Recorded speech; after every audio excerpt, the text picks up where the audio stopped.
just got to see some of our intermediate to advanced athletes do this workout alongside with the elites at the same time. Always good, gives us feedback as coaches, I say every video, to see what this is gonna look like for a non-elite athlete, which is very different. So with that, guys, let's go ahead. Remember, we crossed out the chipper for this workout. Time domain is that 12 to 14 minutes classic. That's what always almost it's been, 14 or 12 minutes. We knocked off overhead squat. We knocked a dumbbell snatch. Then we got ring and bar muscle ups. And then of course, we've got double unders, guys. Boom, right? It's a lot, right? A lot. We knew this happened. We know this happens in the chipper. But the biggest thing is last year, right? It seemed like the last few years it's been bar, bar, bar. I had a sneaking suspicion that they would bring in ring, but I kind of like it how they have it in the same workout, right? They double dip there, which is good. Well, guys, let's go ahead. As you can see, there's still a lot of things not crossed off on our board here. So there's so much still up for grab that Dave Crass are going to hit us with. But with that, guys, let's get into kind of our flow that we do every week.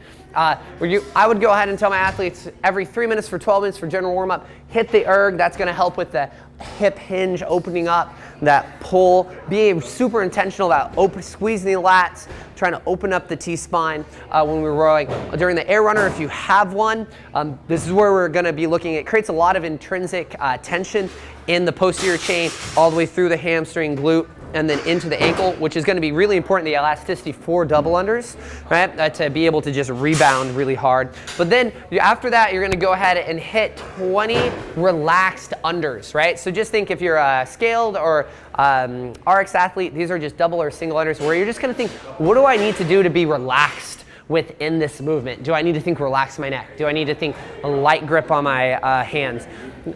Play around, whatever that mental cue is for you. Right. Then really what it comes down to, we usually give examples of what to do and demos for mobility stability. This is going to be really athlete dependent, so I'm going to go ahead and give you guys really general essentially buckets to draw and think about. So we're going to go ahead and get deep into this. We're going to want to think legs and hips. We want to get as loose as possible. This is not heavy weight for an RX athlete, so we need to think that you need to spend the least amount of energy as possible, essentially pulling yourself down and pushing yourself back up within that squat or that dumbbell snatch. I know for me, I'm a natural, right? I know that I'm a naturally tense athlete. So with that, it depends if I'm not gone through a really elongated warm-up to loosen up. I spend a lot of energy just pulling myself down in a squat. So make sure you're as loose as possible. T-spine, again, we need to make sure with all the muscle ups and pulling into the arch that we create and keep as much tension through the T-spine, the upper back as possible. So when we hit this arch, we are as loaded and we're compressed as possible so we can launch back out into essentially the hollow position for ring or bar muscle ups. So with that, a lot of you are going to want to try, think, well, I really want to do something with my T-spine. So at that point, just get warm. Think maybe some kipping swings, some cat-cows. Just make sure the first time you aren't on the rings, you just don't get that cracking of the T-spine, right? So with that, shoulders, again, this is going to be really big. We want to make sure that they are warm, but we are, again, kind of like the hips, we are as loose as possible there, right? So, and the only place we want to hold tension for the shoulders is at the bottom of our ring dip. So I would go ahead, get loose, get super mobile, mash out, stretch out, make sure that the shoulders are loosey-goosey. And then what I would do for the shoulders is go ahead, get some negative ring dips to where you jump up, negative down, write it down, and then have a hold where you're thinking elbow pinned into your lat, squeezing your pec, squeezing your lat as tight. So when you catch the bottom of the ring dip, you're as tight as possible. So that's what I'd say for the shoulders.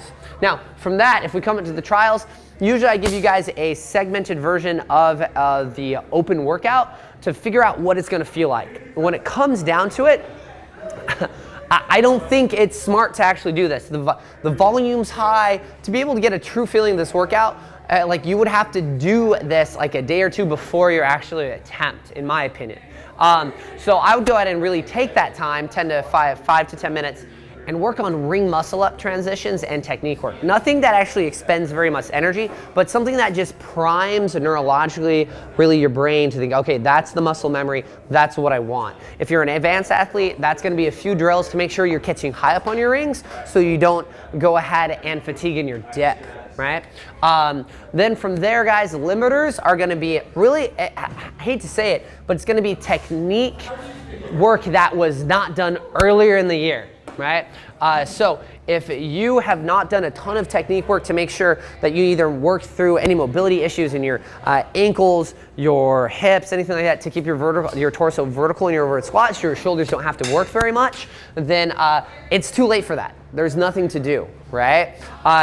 Again, if you've been only working on bar muscle ups and you haven't been working ring muscle ups because you were thinking that it was only going to be bar muscle ups in the open, then there's nothing really you can do to fix that, rather than maybe a quick little technique work, but it's not going to make that big of a difference under fatigue. Right? All that fresh information is going to out of your head.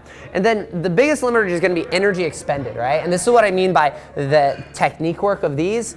Energy expended for double unders and overhead squat. If you're in your double under and you're like, yeah, I can do 100, but I am completely tense and forcing every single rep after rep 50, then that is a ton of energy being expended through your shoulder, your T-spine, your lats, everything to go ahead and do a double under where you really needed to like relax, maybe like stop, make sure that you release all that tension, start again in a more relaxed space so you can take that energy and put it in the muscle ups because that's where it's gonna matter. Same exact idea, the overhead squat, right? Go ahead and just get loose, right? You should be working the least amount as possible in these movements to get these reps. Those are going to be really the biggest energy limiters, right? Technique work that wasn't done earlier in the year, you can't do anything about that. And then this is like, just be as efficient with your movement pattern as possible when it comes down to it. Let's talk about game plan. Well, I want to think smooth is fast. You need to find the fastest pace while being relaxed. Right? I think a lot of, especially intermediate to advanced athletes can go ahead and get out there, grab the dubs and be like, I can do 100 in a row. But just because you can doesn't mean you should. I think most athletes are going to get to around 60, 70 reps, and they're going to want to force that last little bit. And a lot of athletes are going to spend a lot of energy. Again, right, what I was talking about here, it's not smart, right? Find a pace that's smooth, relaxed, right? But make sure you aren't lying yourself to where it's too slow.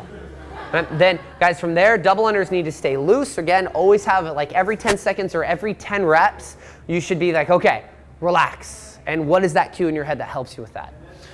And then overhead squat, dumbbell snatch, we need to think fast, fast, fast. Time under tension is key on this one. The shorter amount of time you are doing these reps, the shorter amount of time that weight is actually putting pressure through and expending the shoulders. So we need to go ahead and burn everything else out to give the shoulders a chance to be able to pull, and the arms. Guys, well, in terms of tips, guys, it's super straightforward. I've got no tips for you in terms of you need to go out, you need to hit double under sets that are the size that you can do being in a relaxed state. And if you already haven't put in the work on all the technique work that's in this workout, you're not going to do anything right now or today that's going to make it exponentially better by the time you have to submit your score on Monday. So maybe this is a wake-up call that you should have been doing all this technique work. Guys, other than that, remember, name of the game is essentially relax, relax, relax. Hold the least amount of tension in your body as possible in every single movement, except for when it comes down to doing the muscle ups. And that way you can tend all that tension, put it into those movements to go and get yourself up and over the rings, up and over the bar, and then do it for a lot of reps. Guys, with that, have a good one, and we'll see you on the flip side.